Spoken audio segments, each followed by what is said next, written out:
A number of years ago, I recorded the Westminster Shorter Catechism for Ligonier. The recording was done on a Saturday morning.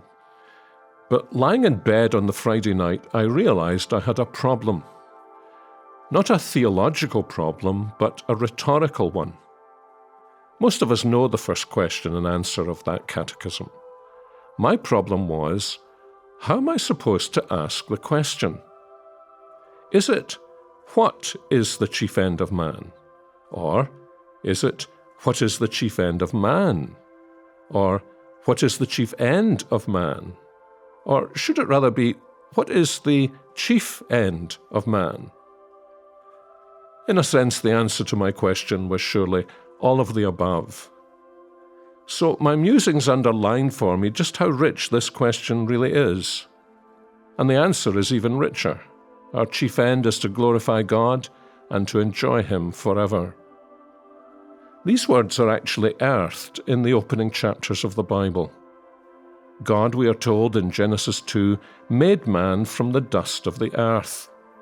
Incidentally, that's why it shouldn't surprise us that we humans have much in common with the other living creatures God brought forth from the earth. But that statement about our origin is set in a larger and more fundamental context. What God did in the creation of man, as we've seen, was to make His image and likeness in a miniature form. And we saw yesterday how vital this truth is, not only for ourselves, but perhaps especially for our young Christians today. But not only does Genesis 2 explain that man was made from the dust, it tells us that God also created the woman. And the story is exquisitely told. The only not good that God noticed in the original creation was that Adam, the man, was all on his own. Why was that a not good?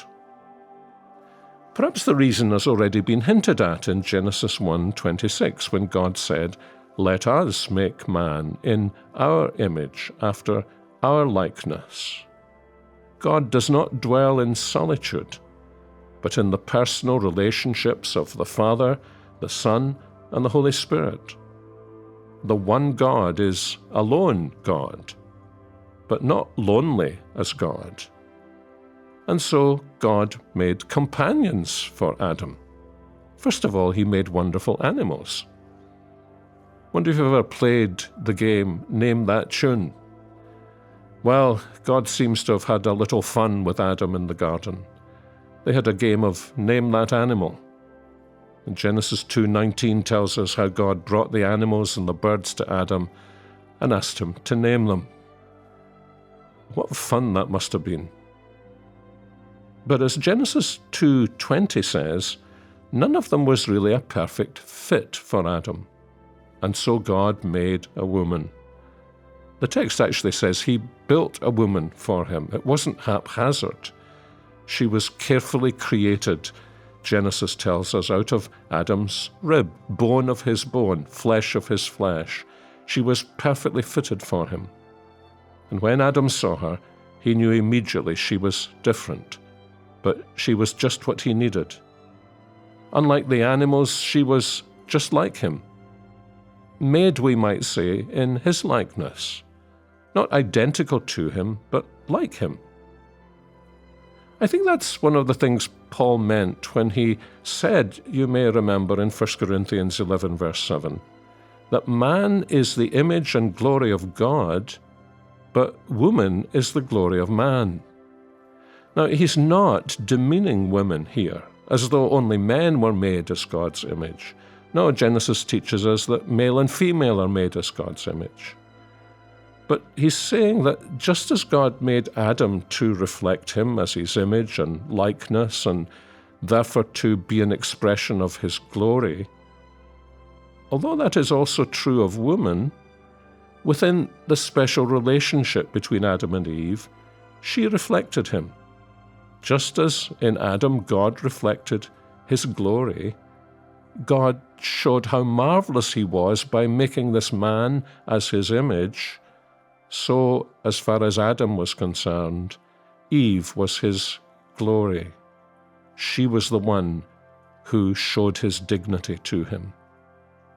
And this is actually the foundation for all of the biblical teaching on the relationship between a man and a woman. In a way, it's a description of the first romance and all romance since then. The man saw the woman, and he knew in this woman's friendship he would find glory. I think I've mentioned before the Ewan MacColl song sung by Roberta Flack and others. The first time ever I saw your face, I thought the sun rose in your eyes. You maybe think that's the only pop song I actually know. But that's what Adam must have felt when he saw the woman who was to be his glory. No wonder he wanted to be with her and one with her. Well, yes, there's a lot more to say about this. But today, let's just linger on the wonder of our creation as the image of God, male and female. That difference in unity is basic to our humanity. That's part of what my friend Glyn Harrison has called our better story. And whether you're married or not, it's a difference we were all created to enjoy. That's why the church, where male and female are one in Christ, is such a glorious place to be.